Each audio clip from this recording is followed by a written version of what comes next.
Well, hello all. And now, as the dust has settled on yet another heartbreak for India at an important stage, we thought of just to get together and talk about a few things which are not really working out well for Indian cricket at the moment. So we thought of doing this uh, three-part series where we deep dive into various topics like India's all format fixation, the irrelevance of domestic cricket, and of course scheduling. Now, when we say that things that are not working well for Indian cricket, we do not imply that India have not done well over the years. They've played some good cricket. There have been good results. India have more or less qualified to the knockout stages of all but one ICC tournament in this period. But let's agree that given the resources that Indian cricket has, uh, overall it could have been more rewarding.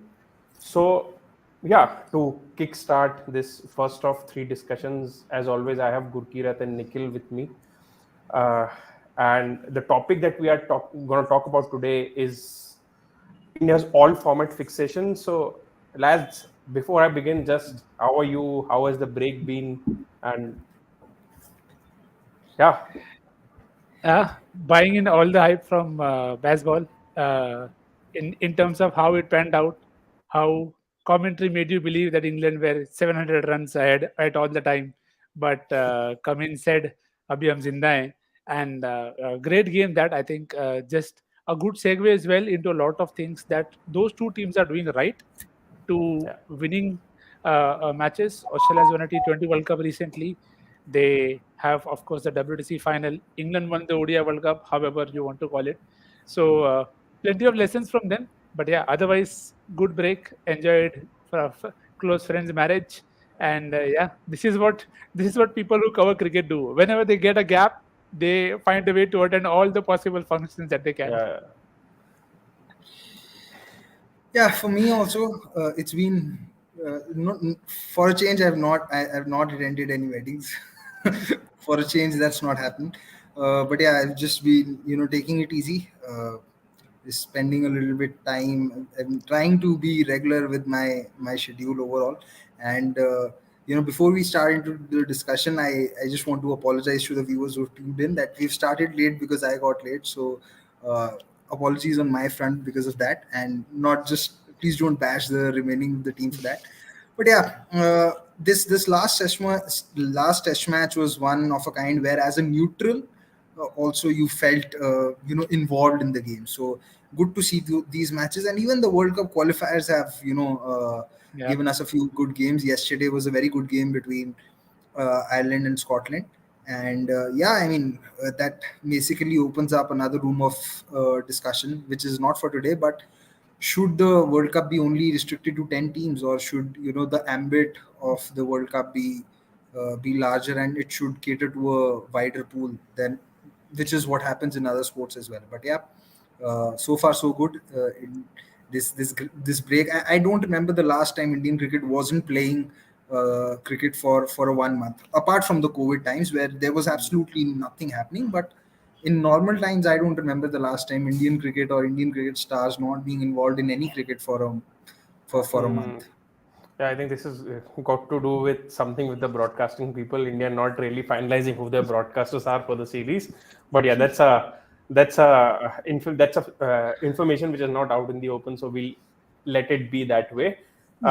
So, I mean, would be a good time for us to now to dive in to what we are planning to discuss today. So, just to begin with, I just want to ask a very basic question to both of you.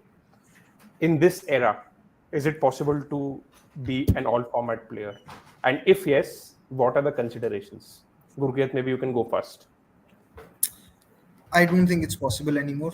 Uh, Even if we look back at the time period pre-COVID, if you look at the period between 2015 to 2019, uh, the amount of players who were playing three formats and doing well in all three of them, you could probably count them on the fingers of your one hand.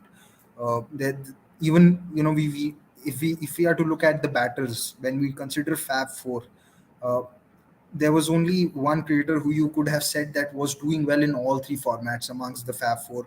You look at the bowlers. Uh, there was Bumrah, there was Kagiso Rabada for a period of time, and yeah, that's about it. So uh, I think the time for three format cricketers overall is over. And even before that, it was very difficult to have those cricketers who could ace all three formats, because they are so tough. They're not only tough skill wise, they are also tough on the body, because playing, there was a time when Indian cricketers, someone like Virat Kohli, was playing more than 200 days of international cricket in an year. That's actually too much. That's nearly 7 months of cricket, and that only talks about the days you are playing cricket, not the days where you are traveling with the team or preparing for a tour, or the gaps between those matches. So essentially, if you think about it, um, someone like Virat Kohli in between 2015 to 2019 was probably was probably on tour for 9 months. So or playing cricket 9 months, and that can't be easy or sustainable for any top tier cricketer. So yeah, I don't think it's possible to be an all format cricketer now. Nikhil, do you echo those thoughts, or do you feel a little differently about this? Because let me just, because since I agree with Gurkirat, I completely agree. I feel it is a better approach to just keep things simple for everyone, and just accept that it's not possible to an all format player, because what we have seen over the years is this fixation of players trying to be all format players, and the people running the sport wanting certain players to be all format players have led this to into a position of utter confusion, where certain players are not uh, a at times fit to play certain important events, or b, even if they're fit, they don't seem match ready from a technical or a mental perspective. So yeah, this is my take, but Nikhil. Yeah, I have a slightly even more overall view. Is there a need to be an all format player? Yeah. Do you have to be an all format player? I don't think so. If you are good at a skill, you should be trying to be the very best at that. Because in terms, when you want to see that, and the thing is, it's a forced kind of a line of thought that he's doing well in this format. Let's try him in this one format. He may work better, but you need to first see whether that person has those skills required for him to access the other format. Now, if you go back in time, there are very few players who have come through different formats of the game, in terms of who started from T20 and then excel in test formats. Now, here we are not judging anyone, and that's the first thing that people need to do. That it doesn't matter if a player is only playing test or is only playing T20s. It doesn't make anybody right or wrong.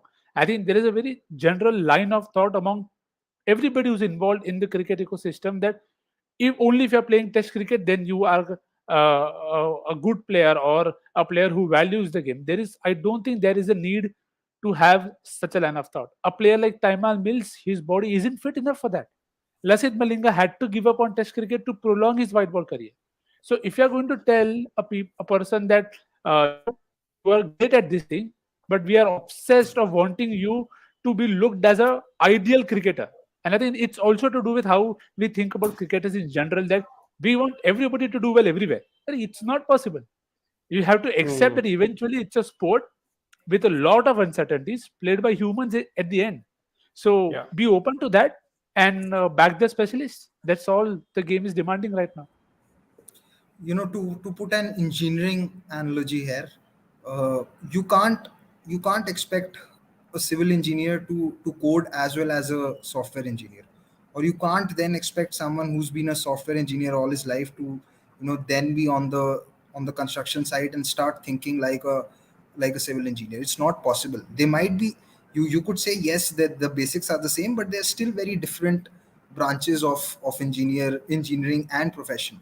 And this keeps coming up. People keep asking about, can we see Bhuvneshwar Kumar in test cricket? Can we see Hardik Pandya in test cricket?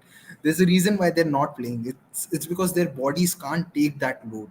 So that this obsession, like Nikhil said, it is not necessary anyway in today's time to be an all format cricketer. And see, what we also have to realize is that even when the T20 format was not there, it's not that every cricketer or every great cricketer was able to nail both the ODI format and the test format. someone like a VVS Lakshman, who's been a test great, he couldn't play an ODI World Cup for India, and there was a Yeah. reason for it. So, and that doesn't mean that he was any lesser of a cricketer, or we should look at him differently. He did what he could to the best of his abilities, and he made a very good career out of it for himself. So that's where the perspective also needs to change somewhere. Yep, I think it's a sort of a. I mean, I don't know if double-edged sword is the right example to use here, but at times there is a stigma attached with the players themselves that if they don't play Test cricket, they won't get the respect of their peers. Whereas on the other hand, if they're not playing T20 cricket, of course, they won't be as financially well off as their other fellow cricketers who are playing the T20 format. So that's the balance that is very difficult to thrive at. Now, given that you've taken example of Lakshman, someone can take an example of Dravid as well. That by the time, even though he scored 10,000 plus ODI runs, by the time 2011 World Cup arrived, his approach was clearly outdated and sort of pushed. He was pushed out of the team. Now, I want to take one specific examples. Given Gurkirat has openly said that he's a very big Virat Kohli fan, and we have a lot of Virat Kohli fans in our team. Now, the statement that he made after that century at the Chinnaswamy in the last game, that or was it against Hyderabad when he scored that century, that I want to play proper shots because there is a final coming up and don't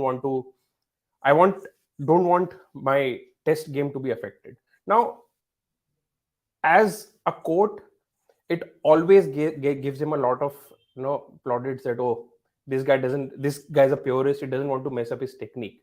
But I just want to understand from you, is this a classic example of what is actually affecting Indian cricket, where people feel that they don't really need to evolve with time? Because if Virat Kohli is not accepting that he needs to evolve his game with the modern T20 game, or I mean, if you're watching Joe Root bat, even the modern day Test cricketer has to evolve now.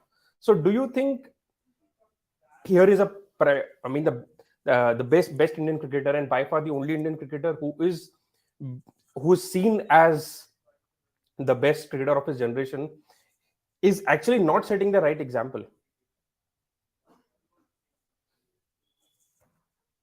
Yeah, I think Gurkirat, you're on mute. Yeah, it's something that we have addressed before. When I remember during the IPL or before that, when we were talking about Virat Kohli versus spin, and at that time I had said that elite sports person have a habit of being stubborn, because the ways that that have worked for them over a decade or more, is something that they want to back even when it's not working out for them, because they just think that it's a phase. So, and it's very it's a very fine line, I believe, for those elite athletes to decide when to evolve and when to keep backing your strengths or basics, because it's very difficult when you decide, because only you at that point of time, or that cricketer or an athlete can decide, okay, if changing something can work, which is why I keep citing the example of someone like Ravichandran Ashwin, because I don't think any cricketer in the Indian circuit will be as open to evolving as what he has been. He spoke about recently how he changed his action and went back to his old action, even in this BGT versus Australia, because of his issues versus knee. In his knee, you will not see a lot of Indian cricketers, or a lot of cricketers overall in the world, who would keep changing and experimenting with their ways after getting success with one particular kind of way. So I just feel it's just down to the part of the process that comes with the stubbornness that you have as an athlete cricketer, where you just want to back it, and keep backing that process to the hilt, even when you see it's not giving results. So uh, I just think that is because we have seen Virat Kohli not change his ways in his limited overs game as well, where we've now seen him struggle versus spin for quite some time, but we've still not seen him employ the sweep shot, or play the sweep shot to good effect. So it's just down to his own stubbornness, and Hmm.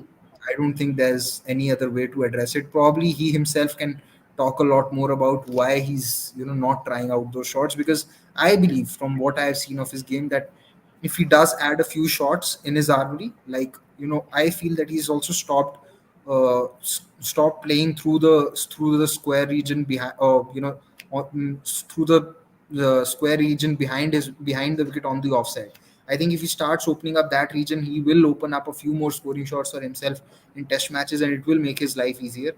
But then, it's one thing to talk about it from a distance, and completely another to be in that athlete's mind, or a part of his process, and then try and figure out why is it something that that player is not trying out. But Gurkeet, I mean, I slightly disagree on the point that the elite athletes are a little stubborn, because in my mind, there are more examples of elite athletes who have actually evolved with the new challenges. I mean, if you talk about cricket itself, we've seen Steve Smith evolving his technique or changing his technique. I mean, he shuffles in England, whereas he doesn't shuffle when he plays in Australia. And Tendulkar changed his technique, or depending on where he's playing. Root has adopted himself to the baseball strategy approach, or whatever you want to call it. If you take example of Roger Federer, later on in his career, he just started going with more finishers, because he did not want to run a lot as compared to the younger athlete at the other end. So I mean, Nikhil, do you agree that this stubbornness is actually the right way to go, or is it actually the crux of an elite athlete? See, I think it's a very, very subjective call, especially when you are playing a format which needs you to keep evolving. Now, if you're playing, now the examples that you gave, Steve Smith and Joe Root, both are not going to lose their sleep if they don't play T20s. Are RCB or Virat going to tell that, okay, I'm not going to play T20s? Because to evolve also, I think you need time off. And what Joe Root and what Smith are able to do is, when you are not playing something, you are able to think about your game and then find the way, which is why very often when you see players who are dropped from the side come back with a change and do well, because they've got the time off the circuit to actually work on what they feel that can be done better. They may not be able to add a few shots, but they may be able to tweak a few things. So in terms of, yes, you can always get the self-asked break, but in terms of priority, as he said, if he's not going to change his T20 game for the test format, then there has to be maybe more effort from him, from the system in place, to ensure that his test issues are solved. Because eventually, if you're going to have obvious things that are going to trouble you, then it is not helping you both in that format or in the longer format of the game. So I think that priority, as we say in all formats, that has to be there for the player as well. That, okay, if Yeah. I'm going to, like we see with Rohit Sharma, it's my observation that he's probably given up a few shots to become a better test opener. Something we see with Ravindra Jadeja as well. That he's improved his defense, but in that process, there has been there seems to be a compromise at times in terms of attacking versus spin. So these calls are done by the players, but again, they are doing it. If you see, all of them are in favor of their test game. So maybe the priority in their mind is clear, but India still wants to ensure that they play all format, and then the results are there for all to see. Yeah, but I think at the end of the day, the players that we're talking about are the players who are always free to make their own calls. And if you're saying that your priority is Test cricket, and yet you've not scored a away 100 in 5 years, Yeah. I mean, as a viewer, we're having comments on this as well. And I mean, I don't know what other feels. As much a fan as I'm of Virat Kohli, and as much contribution is made to Indian cricket, but at this point of time, it makes me a tad uncomfortable when he's spoken in the same sentence as Steve Smith and Joe Root, to be very honest. Because if you're talking about a great of a generation, and then no away 100 in 5 years is a very big question mark. I'll move on to from individuals to a broader strategy. Something that I really feel is missing is India's actually approach across formats.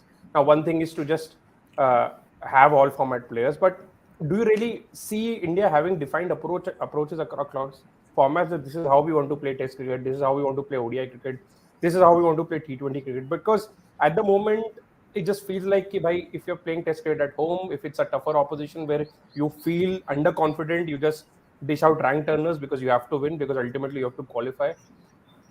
If you're playing, even if you're wanting to play attacking cricket in tests, you want to play with the same personnel. Like for example, the second innings of the WTC final is a very uh, crucial example here, because it just felt that India wanted to attack, but then they want to attack with Pujara in the 11 or KS Bharat in the 11. Then are you choosing the right people? Because the shot that Pujara played, and I saw Gurkirat's tweet after that shot, that is not a Pujara shot. That is basically the message that has been sent to him that by attack. But then are you setting people up for failure by not defining your strategy, and b, not picking the right people based on strategy, basically not going all in with a strategy that you want to play with? Yeah, I think I have a very strong view on that. Also, based on what Rahul Dravid said post that loss, that no, you have to qualify, so you need those turners. Yeah, I think that is a very open-ended or a very direct entry into how the team is thinking, which I feel is very sad to hear. Because if you are making turners only because you want to qualify, then you are only going for a short-term goal, and I think that has been India's problem since a long time now, that they have not looked at the bigger picture for some time, in terms of grooming people, in terms of backing people, in terms of identifying what format is good for which player, and then backing those players in those formats. You can take numerous examples of team wanting to only go back to a certain set of individuals because they are the ones who have worked in other yeah, formats. So they are like, yeah, okay, we've seen them there, but then you are eventually giving away that you are not confident at all of, firstly, of your plan A. What was your plan A? Do you not have plan B for every player involved in that list? That, let's take an example. Let's say England lost Jason Roy to poor form. Did they go back to somebody else? They went out of their way and took Alex Hales, right? He was in form. He was scoring runs. That's what you have to do. You don't bring yeah. in an opener from another format and tell him that you go and open here because you have done opening in the past. Maybe you can keep wickets also. Maybe you can bat in the middle order also. That is the problem. Yeah, And yeah, in that, maybe what India would have done is bring back Zach Crawley, because that is what he's doing in tests. and also, just to add to that point, the point about Rahul Dravid, it also told me that there has to be a clear priority in terms of what do you want, not what the people of India want. If you're going to say that there are expectations, you define them. You tell them, you tell the people that okay, we will take 3 years, but we will become this. You don't say that people want results, so we are going to become this. In that process, sometimes it is not going to help. It is not helping anyone, because Yeah, in that desperateness of getting a trophy, you are compromising on so many things that are having a far more effect on your cricket in general. Yeah, the last point that Nikhil said about desperation for that silverware, that is something which is actually, taking Indian cricket back rather than taking it forward, because there are talks of process in every press conference that you hear from Rohit Sharma or Rahul Dravid, but that process is all a hogwash, because that process, loses all its conviction when it hits the first obstacle. You talked about a defined approach, and this is not just a problem that has been with Rohit Sharma and Rahul Dravid. This was a problem somewhat with Virat Kohli and Ravi Shastri as well, because I remember during the 2018 period or 2019 period, Virat Kohli had started to talk about how India wanted to bat a little more aggressively in T20s, and they tried to do that versus West Indies in that series that happened both in 2018 and then in 2019. But then what happens is, once India lose a big game, and it's not even, it does not even have to be a game in an ICC trophy. Once you lose a game in a bilateral series to a big opponent, you start going back to what you are comfortable with. You start going back to choosing to bowl first, trying to restrict the opposition, and then chasing down whatever, even if you've talked about, okay, we want to bat first and set a total and set a above par total to then see. The problem is that in the last 3-4 years, once India have lost one game, and that one game could have been due to an outstanding knock by someone in the opposition or a bit of bad luck, they've gone back to what has worked or what they have been comfortable with. They've just, you know, lost all conviction in their strategy, and just completely. Very recently, you've seen that even in the ODI team, You started off by saying we want to give Umran Malik chances because with his pace he can be a differentiator in the middle overs. Uh, One game that was versus New Zealand where Michael Bracewell got New Zealand close to that target in which Shubman Gill scored that double hundred. India started to go back to Shardul Thakur because they realized, do we need a little more batting and we also need a little more control. Now the problem here is, if you don't play Imran Malik, you don't know how well he can improve. You don't know how his control is going to improve. And this is just one of the examples. There are multiple examples of this happening across formats. The talk about pitches, which Rahul Dravid mentioned after the WTC final. Firstly, to make spin oriented pitches at home is something which actually makes the contest closer between you and the opposition, because then the gap between the quality of a Ravichandran Ashwin and a Ravindra Jadeja is drastically reduced between between what the opposition has, because we have seen someone like a Joe Root come and take a fifer, we have seen someone like a Dean Elgar come and take a four. And if you look at the matches that India have lost at home in the last 15-16 years, most of those losses or close wins have come on absolute rank turners. India made a rank turner at Indore. What happened? They lost. India made a rank turner in Pune in 2017. They lost. You go back further in 2015 where you had those pitches versus South Africa. Matches were closer. Michael Clark took 6 for 9 on that pitch in Mumbai. So making rank turners anyway, makes the contest closer. You don't need to do that because your pacers are good enough as well to win you games in India. You saw that in the 2019 series versus South Africa. So what Nikhil mentioned about that desperation for that silverware is leading to a lot of short-term moves, and those short-term moves are not taking you anywhere right now.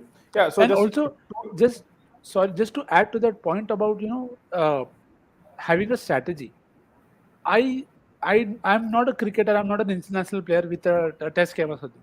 But I cannot believe that you cannot play Ravi Ashwin in England. I am sorry. Yeah. You If saw Moeen what Ali Netherlands did. If you are going to tell me that R Ashwin cannot adapt to a surface in England, see what worked for you then and all. It Australia go back to Scott Boland, India go back to Umesh Yadav. There is your strategy. Yeah, I mean, so a lot of pointers to talk about here, and we will go to these specific examples. First is Gurkeet touched upon Umran Malik. The point is, if you're not giving him enough run, then the process of selecting him in the first place is wrong, because then you're admitting that we made the error there. So the process starts from there. That is where you need to question that: is our selection pragmatic, or are we just going with the buzz? And the second thing about the statement that Dravid made around rank turners when they want to win or they want to qualify, it saddens me a bit, because it tells me that even after India winning 2 away tours to Australia, they are not confident of beating Australia on normal wickets at home. So it's sort of regressing, and no one can convince me saying that this is a part of a process. So that's two. Third is, now we look at England, right? What England did in 2015 when they, yeah, good just case, just want to add? just one Yeah. thing, the side effect of playing on these pitches is also been that your batters have forgot how to make hay when the sun is shining, because all they have encountered in the last 3-4 years is non-stop rainfall. Because when you start playing on these pitches, averaging 30 becomes an achievement.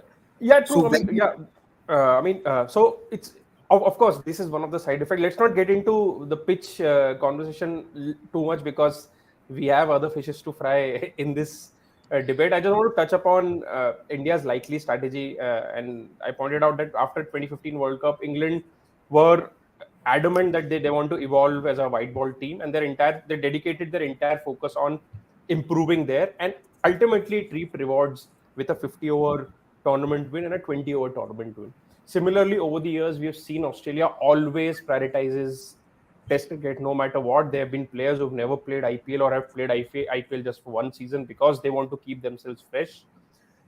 Even in terms of players, I think these two teams have a very defined player pool where Australia know that they have a depth in fast bowling department. So even if there are certain fast bowlers who are playing across formats and they are injured on a given day, there are others they can call. but they can't do that with spinners. So hence we see that they've never experimented, or they've hardly experimented with Nathan Lyon in other formats. They know that who is their go-to spinner is, and there are never any real question marks. Similarly with England, they have a specific player pool, at least a specific bowler pool for Test cricket, who are not after 2015 ever picked in the white ball format. So, I mean, looking at everything and where India stand, and of course, there has to be a frustration or a hunger for silverware, because ultimately, I mean, no one can deny that is what matters. That is what people play sport for, and that is what fans watch sport for. So, I mean, if you guys have to pick a likely strategy for India that prioritize this at the moment, because this is the lowest hanging fruit. This is the format or the trophy that India are most likely to win.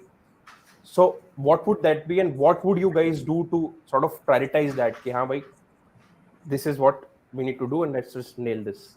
And say it out in the open. Don't say cliches like, oh, we are just here competing. यहाँ तक पहुंचना भी बहुत बड़ी बात है. No, I mean, cut the crap. Just say out there that the vision is to win this damn thing. Yeah. I go first. Whoever. So yeah, I think in test matches, like if I go format wise, in test matches, the focus has to be, looking at batters to replace. You slightly got me wrong here as the question, Gurkeet. We'll touch upon specific improvement needed across formats. I'm just talking about overall, if India have to prioritize the three formats based on the resources, based on the likelihood of them actually achieving silverware in certain formats, what would those formats be according to you? For me, I think given the talent pool that they have in T20s, they should prioritize T20s a lot more. T20s, ODIs, and then test matches. Because I think in test matches, looking for reinforcements and replacements is tougher. And in test matches with the WTC at play, uh, there are no useless bilaterals, so as to say. So the experimentation is tougher. And at this point of time, the A2s are not happening. So again, finding those replacements, or I don't think there are ever ready replacements in test matches, but finding replacements who are close to being ready is difficult at this point of time. But with the IPL, with the IPL that you have, and the amount of talent that is on display, and the amount of resources that you have, I think the number one priority should be to try and become a world beating side in T20s, because there's abundance of resources, and there is an abundance of resources for all kinds of pitches. We have seen enough talent, so I think the priority should be to nailing the T20 format, then the ODIs, and then test matches, because I feel like I said, finding replacements in test matches is difficult. In ODIs also, India will still be able to find, because I don't think finding batters for ODIs will be difficult for India. Once the players are over their injury concerns, I think they can also look at the next line of bowlers that can be replacement for the current lot in ODIs. And in T20s, I think there are enough resources at play, and there are enough bilaterals also that you can play leading up to the World Cup in 2024, that you have your options ready. Yeah, I mean, as much as I agree with that, I just feel that if India deprioritize Test cricket, the Test cricket will be reduced to Ashes only, because I don't see any other team apart from the big three to be prioritizing Test cricket at the moment. I'll just present a case here before we here's Nikhil's thoughts. Like, for example, 50 over World Cup is around the corner, and this is a bunch who has been born and brought up playing 50 over cricket, and most of the players that we have are natural 50 over crickets as opposed to the other two formats. So in my opinion, right now, 6 months the priority should be win this damn thing. Don't say that we'll try our best. No, just make it clear that we want to win no matter what. It's okay if we don't, but we want to win. And the second thing is, whatever you need to do, I mean, if you have to rest certain players in West Indies tests or whatever it is, just because, see, you never know if you're playing a test in West Indies and someone encounters a freak injury. Do you really want to risk that? I wouldn't. I mean, at this point of time, your 15-member squad for the 50 over World Cup, neither of them should be playing a test in West Indies, in my opinion, because that's that is the vision. That is you showing the hunger of actually preparing for that tournament. Yeah, Nikhil. Yeah, I completely agree. And I think there is a very interesting or a very obvious line of thought that is hampered Indian cricket is the fear of losing. Because that's why you eventually go back to safety first approach. So completely agree on your point of, in my opinion as well, it has to be ODIs, tests, and then T20s. The reason my priority is ODIs is obviously for the World Cup coming in, and as you said, the players are naturally more suited to ODIs. What I don't want to hear At is least, the this captain. bunch, before we At move least, on from this bunch. Yeah, yes, once we move on from this bunch, I would say let's stop playing ODIs altogether. yeah, but I'm also very scared when the captain tells me or tells the nation that we are going to try something different, because I think 6 months before the World Cup is not the time to start Yeah. strategizing for the World Cup. So hopefully that is just a statement for the media, not actually true. So as you said, to add to my point of, don't fear losing in West Indies, but we start your process from now. You are going to host enough people at home to do your experiments as well for that format, but keep your key ODI players ready and fit for that format. Yeah. If you think Hardik Pandya is in your plans, keep him away from the West Indies test. Just don't take him there because you need a fast bowling all round. So in that order, you go to ODIs first because there is a World Cup. You have to start your WTC, because if suddenly Ashwin has a knee problem and Jadeja cannot bowl, then you are done. You are not going to have anybody else to even fill their shoes at home. So first priority is that, and with the T20 World Cup, wherever it is, you still have some time. So you can have a larger pool for the T20 format while getting to a very niche kind of people that, okay, this is the squad for ODS. It's already set in stone, but once we have the player list ready, because there have been a lot of injuries, I think that there has to be a backup plan that a number five then cannot be told to go and open, or an opener to be told कि अभी तो number 5 पे batting कर. So I hope that contingency plan is ready first, because India losing Shikhar Dhawan to injury was a massive reason for me, I feel, for India Yeah. not eventually winning.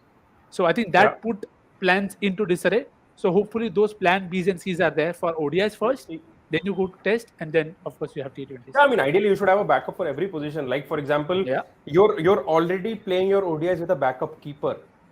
अब उस backup का भी backup चाहिए because both your keepers are injured, and this is where that inclusion of Surya Kumar Yadav is so bizarre, because you always knew that how important a keeper is, and you've essentially you don't have a keeper ready 6 months into the World Cup. Yeah, so not to digress too much, Durkirat mentioned that he would prioritize T20s first. So let's just pick this format No, by format, because from that point of view, I was talking about the reinforcements. Like, if you have to start looking for reinforcements, not yeah, I mean, probably. yeah, my question was, what is the issue that can be sorted first? I mean, what is the format that India can nail first? Because essentially, right now, in trying to conquer everything, we are not conquering anything, is what my perception is. So, I mean, if I'm being asked to sort this out, I would always go about ki bhai, what can be done first? What is the first hurdle we can cross? And with that in mind, I think we can align that ODI is a format which comes naturally to this bunch, and we should just go all in to nail that down, and then we can prioritize that what needs to be done later. Now, to take this discussion forward, we'll just go format by format. Or maybe since we've said that ODIs are a priority, I'll start with Nikhil. Nikhil, looking at the ODI picture for India, what are the major concerns or major areas that India have to plan to just ensure that they're right up there? So I think India's top order, it's not that the top order hasn't had issues, but they have always been the stable options. But there have been far too many changes because of injuries and everything in the recent times. So firstly, hopefully that 1, 2, 3 set in order, that okay, these are the 1, 2, 3, and this is the order of them in play, and we know how they play. They take their time and then they start looking for boundaries, which is fine. I think in ODS, setting the tone hasn't been a problem. The problem to me has been the individuals who have been pushed up and down the order, so that the roles haven't always been very clear. So if you're sure that okay, KL Rahul is my 5, I think that's a lock. Great, sorted. What are you going to do with Surya Kumar Yadav and Shreyas Iyer? who is your number 4? Sort that very question, because we know Rohit and Virat are their 1 and 3, Gill your 2 eventually. So in that order, okay. Here, decide here itself whether you want a left-handed option to break that monotony. Decide here Absolutely. itself. Yeah. Are you going to trust them? Then okay, this is how they are going to play. Okay, so maybe for that reason you want a Surya at 4. Fine. How are you going to replace your, so KL Rahul is your keeper, but then who is your second backup to him? Is Sanju Samson the option? Okay, give him enough games. Let them be at least half ready to be play, and play him only there. So in that order, you are fixing your top 5. Now your number 6, number 7, you have to take a call. I think in an ODI in India, you are probably going to need 2 spinners. So what is the combination that are going to look at? Do you want 2 pacers and a fast bowling all rounder, or a spin bowling all rounder works for you? So have that priority order set in stone, because you know Sami Siraj and Bumrah are there, assuming they are fit and fine. So then you have only 1 slot left, because Jadeja also plays. So who is going to And be then your and then you know that your 9, 10, 11 are essentially 3 number 11s. Although that reference is not aging That- well these days, but yeah. yeah, it is what it is. Yeah, so which is why you'll need that bit of batting depth at your number 6 and 7 and 8, so that your 9, 10, 11 are okay to be what they are. So Yeah. there I feel I don't think there are immediate concerns, but the problem too is the injuries. If Yeah. there is an injury to Shreyas Iyer, is Surya Kumar ready? Is KL Rahul injured? Sanju Samson ready? And where do you slot in Hardik Pandya? Yeah, but I think the best of the teams that have won these tournaments over the years have always had injury issues in the middle of the tournament, and yet they have Yeah. come up with some But solutions. I mean, you need ready, but yeah, the role has to be ready. I'm not saying yeah, the player has to be ready. The role has to be very clear. yeah. For me, the biggest concern right now from the batting side of things for the ODI team is the team trying to shoehorn Ishan Kishan in at number 4, But because that has not happened, right? yeah, but no, it happened. It happened in the New Zealand ODIs where KL Rahul wasn't there and Shreyas was also not there. So Ishan Kishan was batting at number 4, because I think how they see him as is that he's also the backup opener, he's also the backup keeper, and he's also the he can also bat at number 4. So for me, Basically, he's the That he's is the KL Rahul of 2019 World Cup. exactly. exactly. So what my biggest fear is, how is his usage? Is he being looked as a Stepney? कि इसको हम कहीं भी fit करना है? Because I don't think at number 4 as a batter he can work, right? So that is a concern for me, and I think India should decide who's going to be their backup opener, because I feel if India are trying to try Ishan Kishan at all places, it may not end up well. And I feel if there's another injury somewhere if there's an injury to Ishan Kishan or any other player, there's a good possibility that they can go back to Shikhar Dhawan. So I would like to see someone like Ruturaj Gaikwad in the scheme of things, and have him be prepared for the role of the backup opener, because I feel just like Shubman Gill, he's also very good against all kinds of spin. So it's not a concern with someone like a Ruturaj Gaikwad. Oh, there's left arm spin or there's leg spin, so he can be tied down to that. So for me, finding who that number 4 is, I really don't want. I think if India start looking at Ishan Kishan as someone who can both open and can bat at number 4 and also be the backup keeper, I think that can be the same recipe for disaster what happened in 2019. And for me, that is the biggest concern right now from the batting side of things for the ODI team.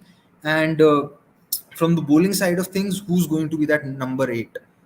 Is it like I think India's approach, depending upon pitches, should be like, if you are playing in Chennai or if you're playing in Lucknow, the kind of pitches that we saw during the IPL, if there is grip on offer, if the pitch is slow, India could actually go in with one wrist spinner who could be, for me, for starters, it has to be Kuldeep Yadav, and then, Ravindra Jadeja being the second spinner, and the third spinner could be Akshar Patel or Washington Sundar, depending upon what the opposition is. And you decide that who you want to back, whether you want to back someone like a Washington Sundar or do you want to back Akshar Patel, because Akshar's improvement is batting is something that you can't ignore right now. And you need that batting depth with 3 number 11s, like how Nikhil mentioned. So who's also going to be that third pace? So what? 3 number 11 is Robinson. So please quote the credit the quote to him. Yeah, I mean, Okay, okay, just ठीक है. just So to summarize what Gurkirat is saying, essentially, they should be flexible to be picking Jadeja and Akshar in the same team because basically they both add value together as well. Because ultimately, just because you want to have variety, you can't just pick someone for the sake of picking, picking a player. If you can have two right arm pacers, you can have two slow left arm bowlers as well. If and that is your as best batters option, and yeah, as batters they have very different strengths. yeah. Akshar is so much better against spin than what Jadeja is, and Jadeja is very good versus pace. Akshar is Hmm. improving, but Akshar is still not as good as Jadeja when it comes to playing pace. So these are the issues I think that India need to sort out and then decide. And also, what do India want to do with Shardul Thakur in ODI cricket? Because at times they have dropped them for no reason, and then they have got him back because again you need batting depth. So they have to be sure that what is Shardul Thakur's role and where is he going to bowl, because at times he's bowled in the power play and at times he's bowled in the middle overs, and then he's also bowling at the death, which is not his strength. I feel that as a bowler he's improved while bowling with the new ball and in the middle overs, but at the death I think it's a huge concern still with Shardul Thakur. Okay, one question, yes or no. Do you think India need a left-hander in the top six? Because in their best 11, there is no left-hander in the top six. And can this come back to bite them? Ideally you want that, ideally you'd really want that, but one, who do you decide to drop is a very difficult question. And secondly, I believe given how the management has functioned and given how Indian cricket has functioned, it's probably, it might be a little too late to now bring in one cricketer or one left-hander out of nowhere and then give him consistent games, which is why I fear that that Stepney treatment of Ishan Kishan, because he's also a left-hander. So So my do you, biggest do, fear is, sorry. yeah, so then do you think that this is an example of very bad planning when you talk about processes all the while? And it's a very basic thing, right? You would need a left-hander in the top six. It is because and this bad planning is something that was evident with the squad that went to that went to Bangladesh.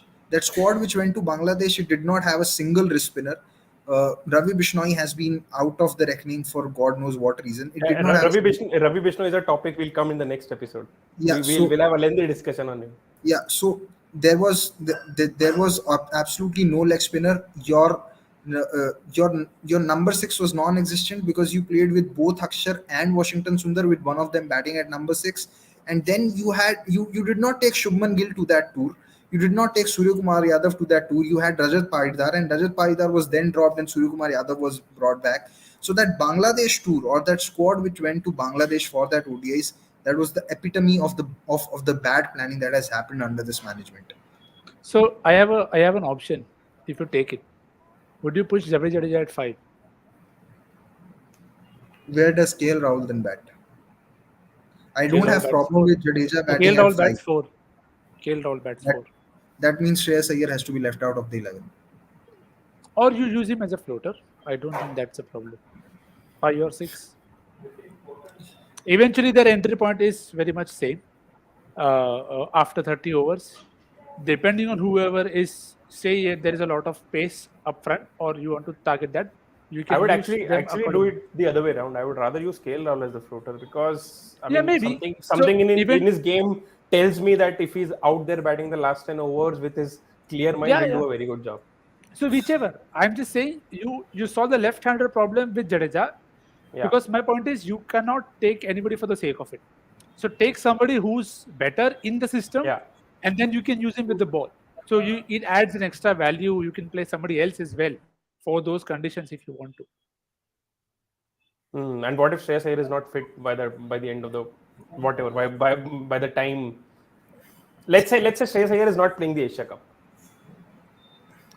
So you That have actually that actually might allow India to be a little more flexible, because that might actually force their hand to play both Akshar and Jadeja, with Akshar actually taking up that role of being a floater because he's better versus spin. And then you can have KL Rahul at 5, someone like Jadeja at 6 with Hardik to follow, with KL and Jadeja being very good against pace. So That actually gives them an option to play someone who can bowl in the top 5.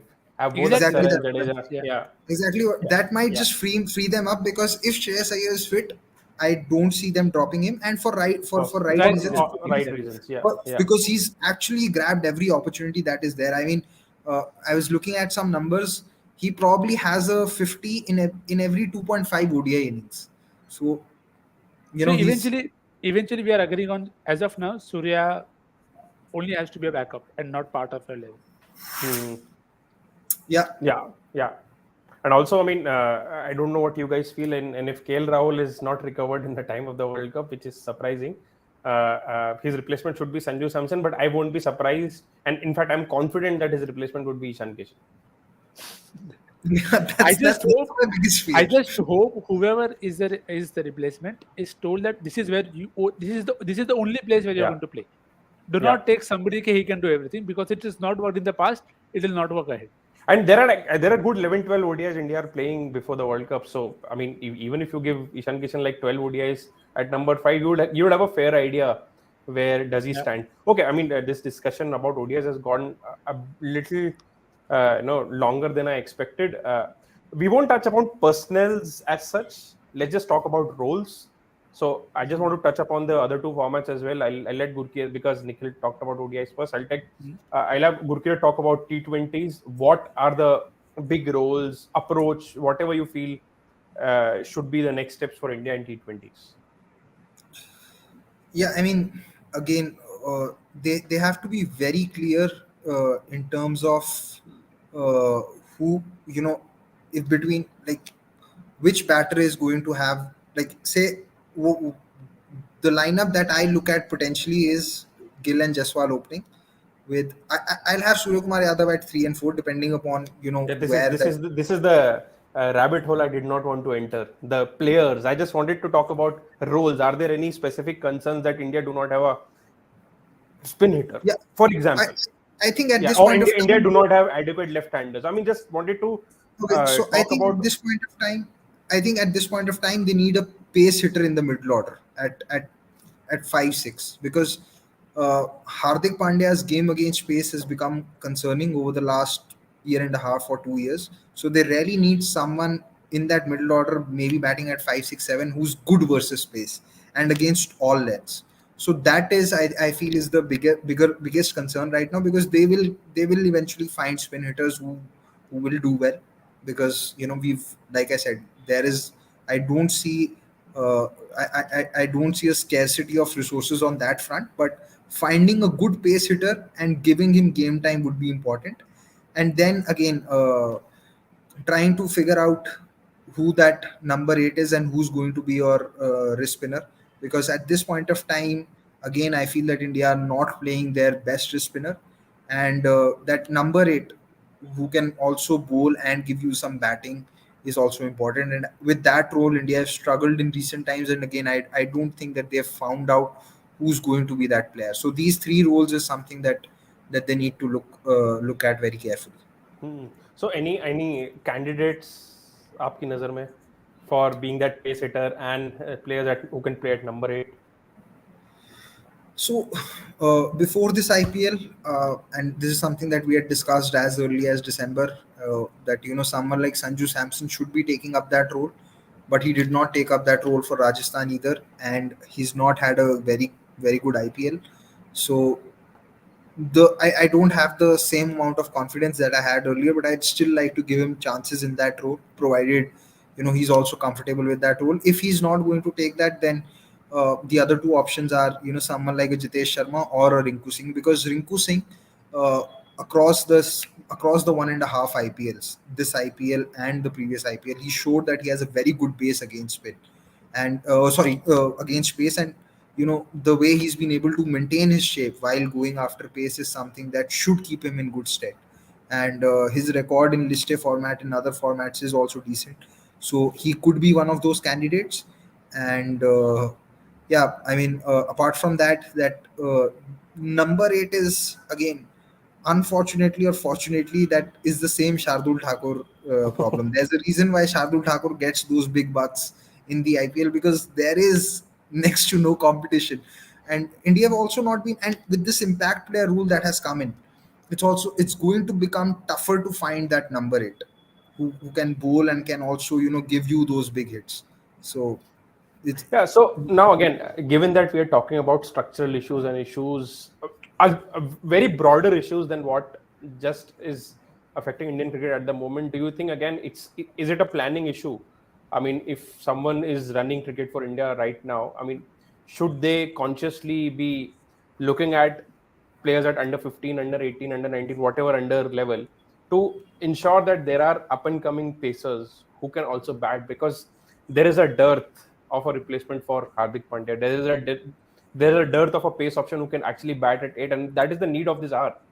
So, do you think as people running cricket, it has to be their priority? Because batters aayenge, spinners aayenge, but you need certain roles to be that team who are winners. Even if you go back to the great Australian team of 2003, Bickle played what, two important partnerships with Bevan, even in that team which had the best batters a team can assemble. So there are certain roles which are not always, are stars, but then where are very important to complete a team. So I don't know. Maybe, I mean, when you talk I about think processes, systems, this must I think be on looked at. I think on a grassroots level, you might start players taking up this role when at the grassroots level you see T20 being or limited overs being prioritized over the longer format. I think because like Nikhil said, there is still more prestige attached to the longer format. Even in Uh, the longer format, look at what yeah, happened in the in the first test. yeah, I'm not disagreeing, but what I'm trying to, say is that what could be the possible reasons for not having those cricketers? Because see, when you have to, being a pacer is a very difficult job. It's probably, I think, the one of the, maybe wicket keeping is harder. I don't know, but it's a very difficult job. Being a fast bowler is unnatural to what you do to a human body or what the human body is made for. So when you and bowling fast in India is not easy. So I think maybe a lot of up and coming fast bowlers who have that batting potential, just because they want to focus on their bowling and have to play a lot of 4 day cricket or longer format cricket, they start giving up their batting and probably not, pay a lot of attention to their secondary skill. So maybe Mm. if the priority is to find the priority is to play T20 cricket or short format cricket, where you have a lot more value of these utility cricketers, is then you'll probably see an influx of these bowling all rounders or pace bowling all rounders, because uh, otherwise you'll struggle to find that. Uh, it's not going to be easy. You'll still find spin bowling all rounders, but fast bowling all rounders is difficult. And even in an Indian circuit, what you would see is that spin bowling all rounders are mostly finger spin bowling all rounders and not wrist spin bowling all rounders, because wrist spin again requires a lot more effort in terms of control, and you have to practice that skill a lot more than what you would have to probably practice a finger spin. And I feel then you start giving up on your secondary skill. So it again will probably change when you start prioritizing short format cricket at the grassroots level over the longer format. This is just a Mm. hypothesis. There is obviously Yeah, I was about to touch upon this aspect as well. That the worrying sign is that even the wrist spinners are not able to bat in India, not just the fast bowlers. Nikhil, anything else on the T20 front before we touch upon the tests? I think just to add to that point, I don't think there is a specific need to always look for a fast bowling all-rounder. It is something that often comes very naturally to some set of conditions. So you will always see 100 fast bowling all-rounders in England and Australia, but it hasn't always happened in the subcontinent. You can count very good fast bowling all-rounders because that's how conditions are. India won the and World Cup because of us. India won the World Cup because of a spin bowling all-rounder in Yuvraj Singh. So if that is your strength, sometimes I feel we go too far ahead trying to get people for all conditions. But if you have specialists, just back because as of now, India's problem has been the primary people not doing the primary job. So them having to bat as of now is not in my list of concerns. They can't bat. But if Shami can bowl full in England, that is my first priority, and not if Shami can bat. Hmm. you also, just what Nikhil mentioned, you don't find that many spin bowling all rounders in these countries.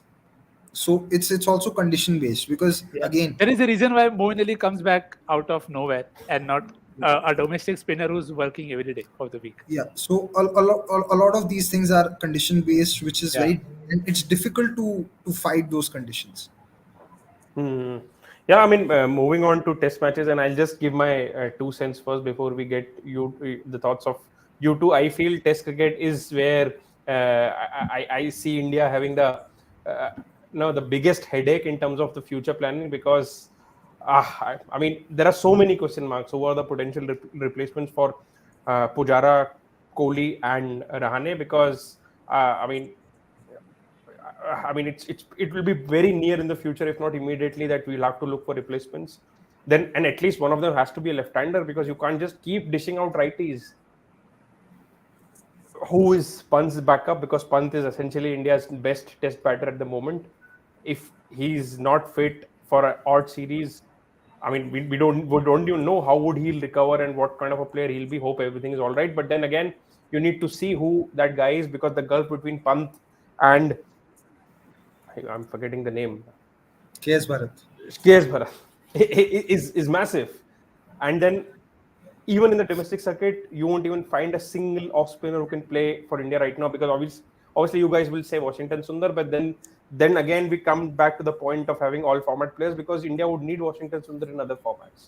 And then next thing would be the pace resources, because essentially if you're going to play Bumrah, Shami, and Siraj in all formats, you can't expect them to be fit every time there is a test series on.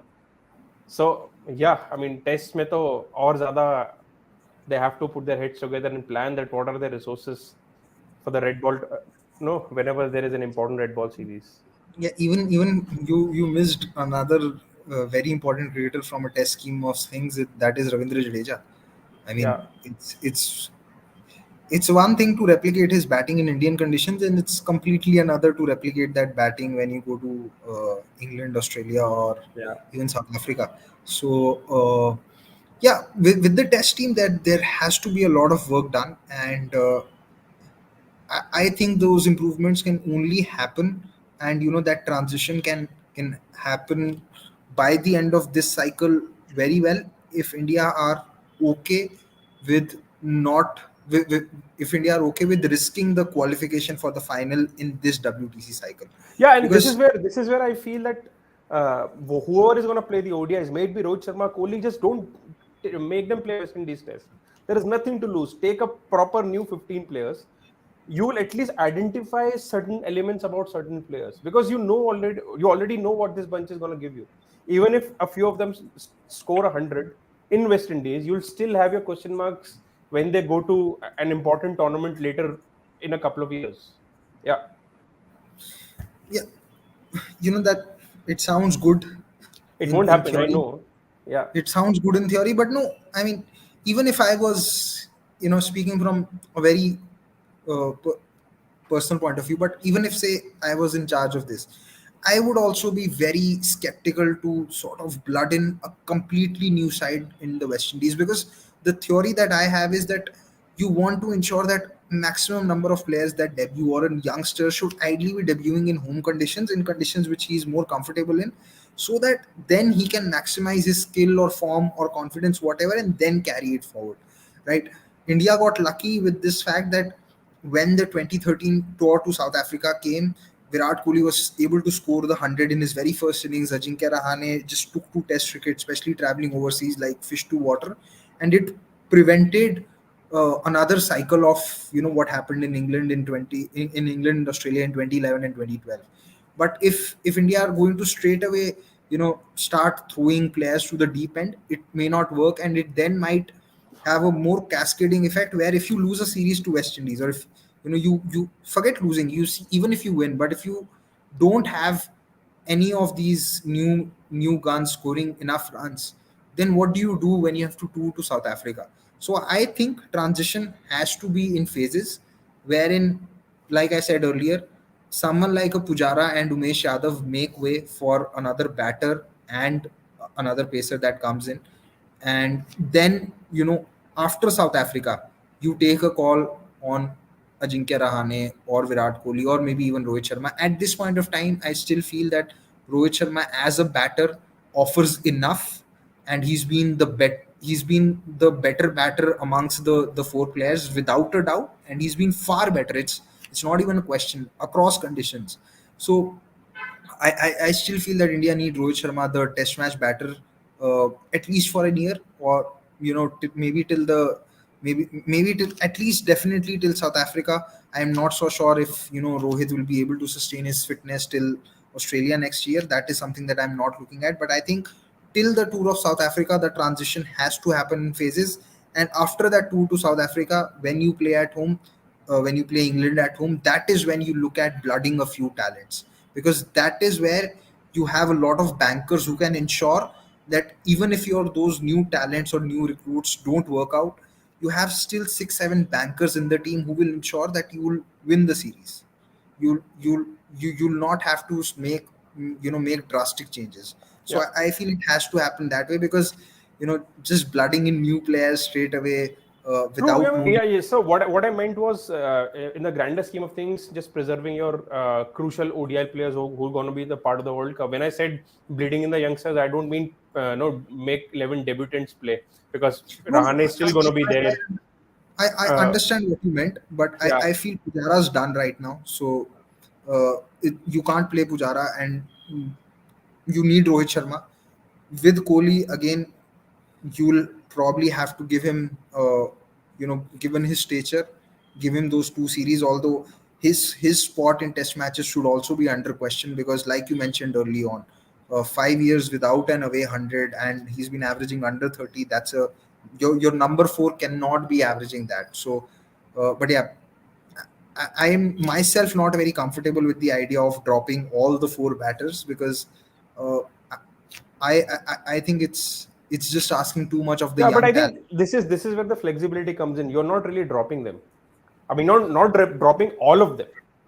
Of course, when India go to South Africa, Kohli has to play. Maybe Rahane has to play, because whatever he's done, he's earned his spot now. But I mean, this is a good opportunity. West Indies, you're not talking about playing Australia away or playing. So There's been no A cricket going on, and I don't know. I mean, maybe when will there be a time when you're going to bleed those youngsters? Because if you're talking about giving them debuts in home tests, the next home series India might play will be against England. It's going to be baseball and whatnot, and even then you'll be in two minds whether to hand debuts or not. no, but if you are going to be in 2 minds to hand debuts that point of time also, then I don't think you are ever going to hand debuts unless players are injured. With what I'd like to say is, one thing that we can see probably changing is, at least carry those players in the squad who you feel as potential replacements, because India did not even do that when they did not select Sarfaraz in the squad to Bangladesh. Because somewhere, if you would have seen someone like a Sarfaraz in nets in Bangladesh, maybe you would have had a clearer picture about selecting him for the BGT, right? You essentially, the moment Sarfaraz did not make the squad for Bangladesh, it was clear that it would be very difficult or next to impossible for him to make the squad for the BGT, right? So carry those players at least with you in the squad, watch them in the nets, and maybe then you know see how they do. Or probably, and again, like I said early on, try and have more A2s, because that is something that will allow you a little more breathing space, and allow you at least some uh, it will give you some confidence to try out a few new things, because as a Yeah. So I this way mean, sorry to cut you down. A2 will be the topic for the next episode, because we have to keep something with us, because this is going to be a three-part series, guys. This is right now we're just talking about India's all format fixation. I mean, this is not the beyond the end all. The issues won't end here. Issues are completely different. I mean, there are multiple factors which are affecting Indian cricket at the moment. I think Nikhil wants to make a point.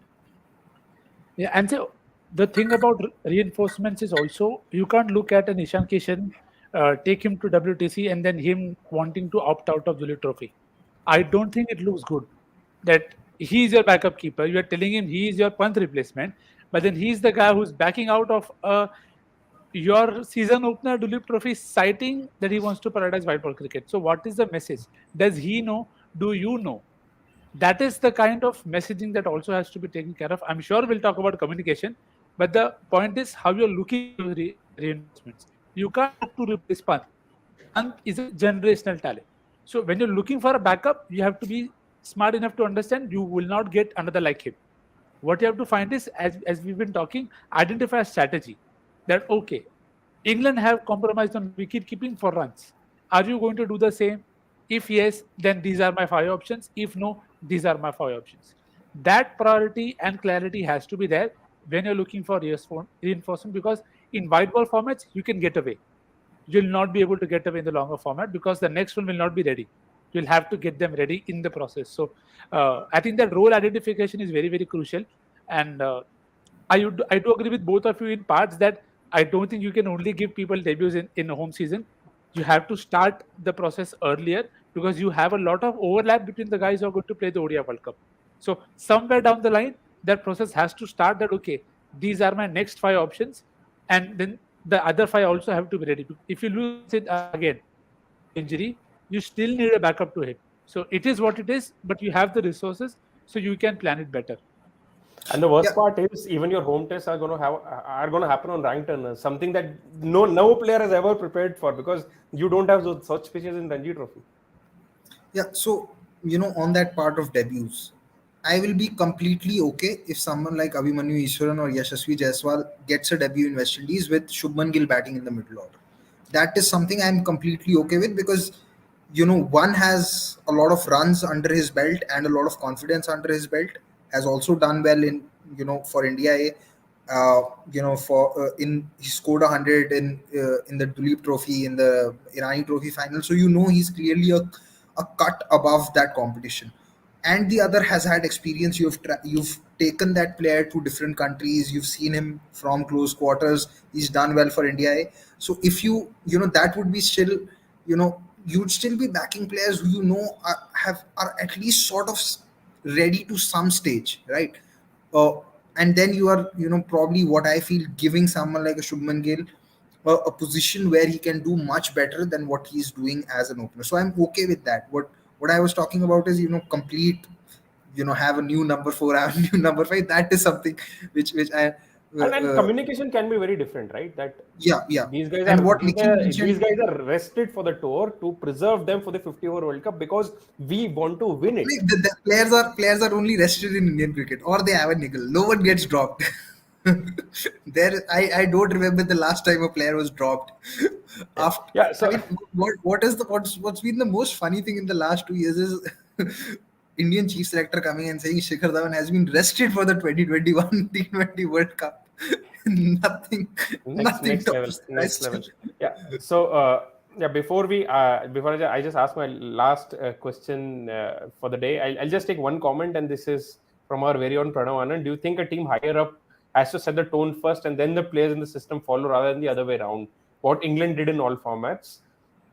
And this is essentially what we are talking about, right? You have to identify the way you're going to play your three formats. Are you looking at specific skill sets? And this is where I feel, I mean, I took the Virat Kohli example of the comment that he made that he doesn't want to let anything affect his test game. And in the end, I think he's not doing justice to either. Yeah, I So think what also is something we discussed in one of the previous watch alongs as well, that as you rightly said, it can come from a player. It just has to get the entire system together. That, like say for example, under MS, you knew that he's going to rely on spinners more. Under Virat, you knew he's going to back a pacer more. So that is what has been missing in this recent management, yeah, where everybody absolutely. has been tried. Surya is open, Deepak Hooda is open, then they have batted at 5-6. The problem is, as you said, there is no clear strategy. So it can come from anyone, but everybody has to buy into that.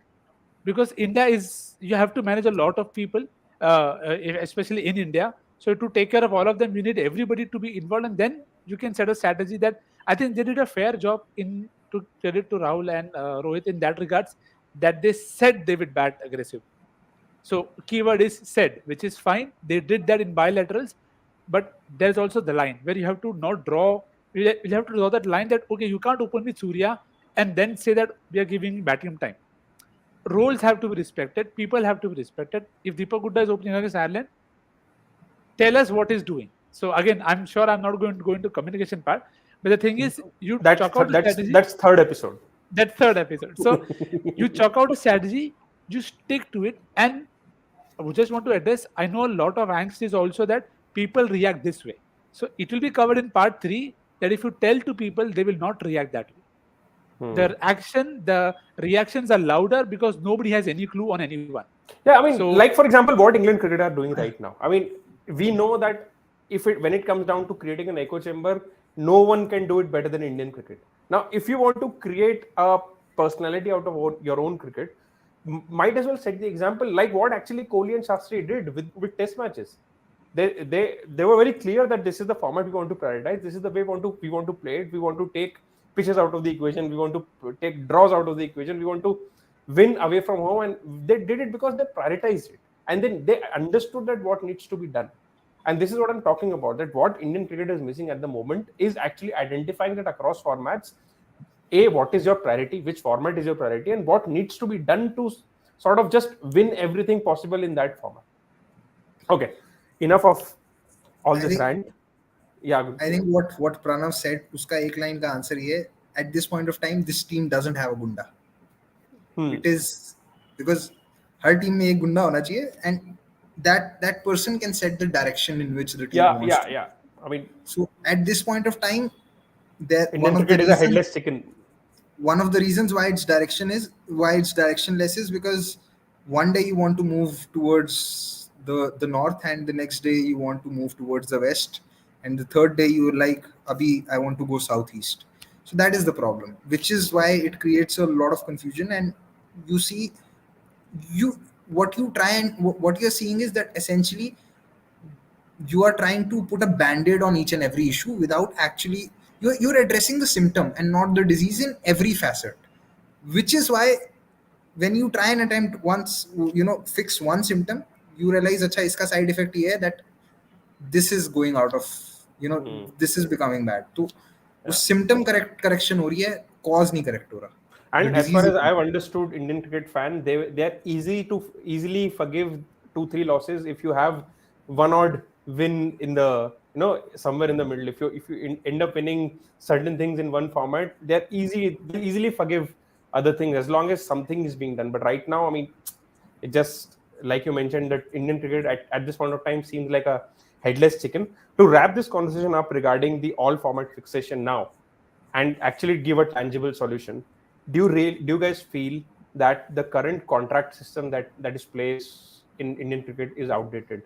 Instead of giving it out at A plus, A, B, whatever it is, should there be a format-wise contract system that these are the players who are going to play all formats? These are only going to play tests and ODIs. These are only going to play ODIs and T20s, and these players are only going to play T20s. I know you guys might say that there is a tacit agreement that the contract is something like that, but it's not very clear, right?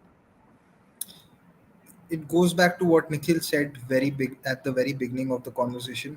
The contract system is more related to the prestige and not really the who's more valuable or who will play which format and who will not play which format. Because if I'm not wrong, in the last contract system that came out of the last contract list, Shikhar Dhawan was probably in grade C, right? If I'm not wrong, I think, and this is after he was dropped from the only format that he was playing. So contract system right now is again based on prestige and not really. But that's still fine. I mean, you can still call it players on the fringe or players who are backup. I mean, player ko bhi pata hai, janta ko bhi pata hai. Everyone will be in the know that what is happening, what the plan is. So yeah, I mean, there is a desirable there's a desirable change that can happen, that you can have different contracts for different formats. But again, it has to start by letting go of this obsession of having 3 format cricketers, because abhi the like you said, it's on the basis of who plays how many formats, and on the basis of that you have that A plus format, the A plus contract, A, B and C. So again, it has to come by not by ending the fixation with all 3 formats, or having those 3 format players and not making it about prestige. Once you get rid of these 2 things, and make sure that this culture is inculcated not just in the board but also among the players, is when the acceptance of this will also be far more. Nikhil? Yeah, and also when we are telling that prestige, we are not saying that Test cricket ko priority mat do. So you have to take it in a way that you have to do. When you're talking good about A, you don't have to rubbish B and C. That is the point here. मैं वही So बोल रहा हूँ, let ABC बुलाना ही बंद कर दो ना, the point हाँ prestige का वहीं खत्म हो जाएगा. Simple. That हाँ by exactly. So this is the contract for our test players. This is the contract for our ODI players, or this is the contract for our T20 players, and there'll be some players who will be overlapping in these three lists. overlapping. तो उनको भी पता होगा. Exactly. I think it'll, if you have a clarity right up top, I think this is just a reaction of that entire cycle. If you have a clarity on the type of cricket you want to play, whether you want all format players, then eventually you will have a contract which will cater to those first two needs, and this will be taken care of itself by the entire process. So, जब वो idea लग जाएगी कैसे खेलना है, तो contract is going to take care of itself. Is what I feel. True. Yep. Yeah, we planned this discussion for what 50 minutes, but it has gone on for 1 hour 20 minutes. It usually happens when we have a talkative bunch put together. But yeah, it was great having you, Gurkirat, Nikhil.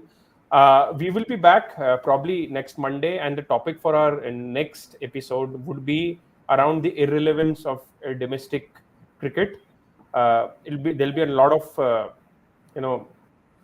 things to double click on when we come back. So looking forward to that discussion. Whoever is joined, thanks a lot for tuning in. Please do like this video, subscribe to our channel.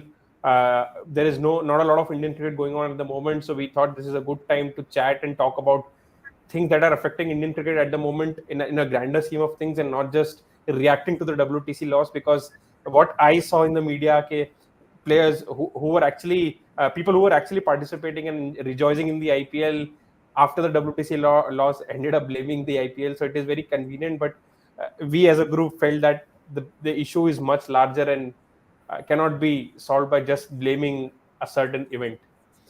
With that, yeah, I'll bid a good night to everyone, and Gurkirat, Nikhil, see you whenever we tune in next, most probably Monday. Bye bye. See you guys. Bye. Cheers.